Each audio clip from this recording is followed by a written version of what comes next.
ഞാനുൾപ്പെടെ നമ്മളെല്ലാവരും ചെയ്യുന്ന ഒരു കാര്യമാണ് രാവിലെ നേരത്തെ എഴുന്നേൽക്കാൻ അലാറമൊക്കെ സെറ്റ് ചെയ്ത് റെഡിയാക്കി വെക്കും. പക്ഷേ പിറ്റേന്ന് രാവിലെ അലാറം അടിച്ചു കഴിയുമ്പോൾ ഒന്നെങ്കിൽ സ്നോസ് ചെയ്യും, അല്ലെങ്കിൽ ഓഫ് ചെയ്യും. വേറെ ചിലരുണ്ട് അലാറം അടിക്കുന്നത് പോലും കേൾക്കുന്നുണ്ടാവില്ല. ചിലപ്പോൾ വീട്ടിലുള്ള ആരെങ്കിലും വന്ന് ഓഫാക്കിയിട്ട് പോകും. അമ്മയാണെ പറയും, എടി അലാറം അടിച്ചു, എഴുന്നേൽക്കുന്നില്ലേ? പിന്നെ ചിലത് വിചാരിക്കും 5 മിനിറ്റ് കഴിഞ്ഞ് എഴുന്നേൽക്കാം, കുറച്ചുകൂടി ഉറങ്ങാം, മഴയും തണുപ്പൊക്കെ ആണെങ്കിൽ പിന്നെ പറയേ വേണ്ട. ഈ പറയുന്നതിൽ എങ്ങനെയാണ് നിങ്ങളെന്ന് താഴെ കമൻറ്റ് ചെയ്യാൻ മറക്കല്ലേ. ഞാൻ ഈ പറയുന്നത് എല്ലാം ചെയ്തിട്ടുണ്ട്, കുറേ വഴക്കം കിട്ടിയിട്ടുണ്ട്. ഞാൻ അലാറം നേരത്തെ വെച്ചിട്ട് അത് അടിക്കുന്നത് കേട്ട് അവരുടെ ഉറക്കം പോയിട്ടുണ്ട്. എനിക്കിതിൻ്റെ പേര് ഒരുപാട് വഴക്കം കിട്ടിയിട്ടുണ്ട്. നമുക്കെല്ലാവർക്കും അതിരാവിലെ എഴുന്നേൽക്കണം എന്ന ആഗ്രഹമുണ്ട്. പക്ഷേ കൺസിസ്റ്റൻ്റ്ലി അതൊന്നും സാധിക്കുന്നില്ല. എന്തുകൊണ്ടാണ് ഇങ്ങനെ?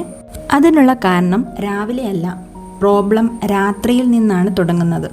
ഇന്ന് നമ്മൾ സംസാരിക്കാൻ പോകുന്നത് എങ്ങനെ അതിരാവിലെ നേരത്തെ എഴുന്നേൽക്കാം എന്നതിനെക്കുറിച്ചുള്ള കുറച്ച് ടിപ്സാണ്.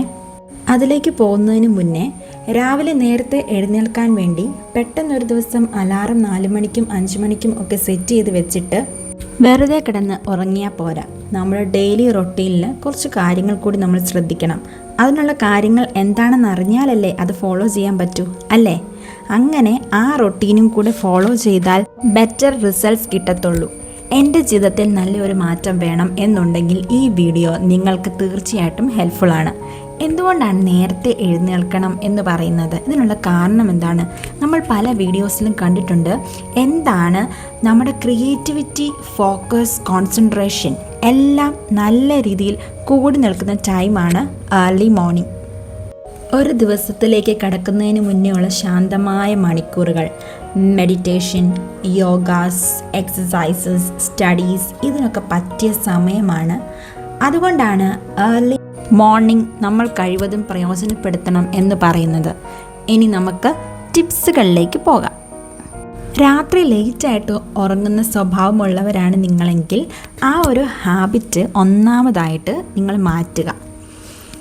1 മണിക്ക് ഉറങ്ങി 5 മണിക്ക് എഴുന്നേൽക്കാൻ നോക്കിയാൽ പറ്റുമോ? ഇല്ലല്ലേ. കാരണം നമ്മുടെ ബോഡി നല്ലതുപോലെ ടയേർഡാണ്. നമ്മൾ 11:30 ഉറങ്ങുന്നവരാണെങ്കിൽ 11 ഉറങ്ങാൻ ശ്രമിക്കുക. അങ്ങനെ time slowly half an hour വെച്ച് ചേഞ്ച് ചെയ്തുകൊണ്ട് വരിക. പിന്നെ ഫോണാണോ നമ്മുടെ ബിഗ്ഗസ്റ്റ് എനിമി? തീർച്ചയായിട്ടും അല്ലേ. ബെഡ്റൂമിലെത്തി ഫാനും ഇട്ട് ഫോണും നോക്കി നമ്മൾ കിടക്കും. ടൈം പോകുന്നത് ഒരിക്കലും നമ്മൾ അറിയുന്നില്ല. നൈറ്റ് ഫോൺ യൂസ് ചെയ്യുന്നത് കുറച്ചാൽ തന്നെ മോർണിംഗ് നമുക്ക് ഈസി ആയിട്ട് എഴുന്നേൽക്കാനായിട്ട് സാധിക്കും. അതുകൊണ്ട് നിങ്ങൾ ട്രൈ ചെയ്ത് നോക്കേണ്ടത് സ്ലീപ്പിന് 30 മിനിറ്റ്സ് മുന്നേ ഫോൺ ഓഫ് ചെയ്ത് മാറ്റി വെക്കുക. പിന്നെ മൈൻഡിനെ റിലാക്സ് ആക്കുന്ന ബുക്സ് വായിക്കുക. അതായത് എന്തെങ്കിലും കഥപുസ്തകങ്ങളാണെങ്കിലോ മാസികകളാണെങ്കിലോ എന്ത് തന്നെ ആയിക്കോട്ടെ അത് വായിക്കുക. നമ്മൾ പഠിക്കുന്ന സമയത്തൊക്കെ നമുക്ക് ബുക്സ് കണ്ടാൽ ഉറക്കം വരുമായിരുന്നു, അല്ലേ? പിന്നെ നമുക്ക് ചെയ്യാൻ പറ്റിയ ഒന്നാണ് കാമായിട്ടുള്ള മ്യൂസിക് കേൾക്കുക എന്നുള്ളത്. അടുത്തായിട്ട് നമുക്ക് ചെയ്യാൻ പറ്റുന്നതാണ് നൈറ്റ് നമ്മൾ താമസിച്ച് ഫുഡ് കഴിക്കാതിരിക്കുക. 8 PM കഴിഞ്ഞ് ഞാൻ കഴിക്കത്തില്ല, അതിന് മുന്നേ ഞാൻ കഴിക്കും. എങ്കിലേ എനിക്ക് ഉറക്കം വരൂ, എനിക്ക് നേരത്തെ ഉറങ്ങണം. ഇത് വേറൊരാൾ പറഞ്ഞതിൻ്റെ പേരിലല്ല നമ്മൾ ചെയ്യേണ്ടത്.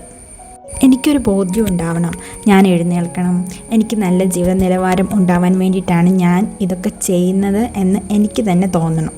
അപ്പം ഇതാണ് 3 ടിപ്സുകൾ. ഈ 3 ടിപ്സും ഒന്ന് ഫോളോ ചെയ്ത് നോക്കൂ. നമ്മുടെ ലൈഫിൽ നല്ലൊരു ചേഞ്ച് ഉണ്ടാവാനായിട്ട് സഹായിക്കുന്നതാണ് ഇത്. അപ്പം ഈ വീഡിയോ ഇഷ്ടപ്പെടുകയാണെങ്കിൽ ലൈക്ക് ചെയ്യുക, ഷെയർ ചെയ്യുക, സബ്സ്ക്രൈബ് ചെയ്യുക. നെക്സ്റ്റ് വീഡിയോ ആയിട്ട് വീണ്ടും വരാം. Thank you.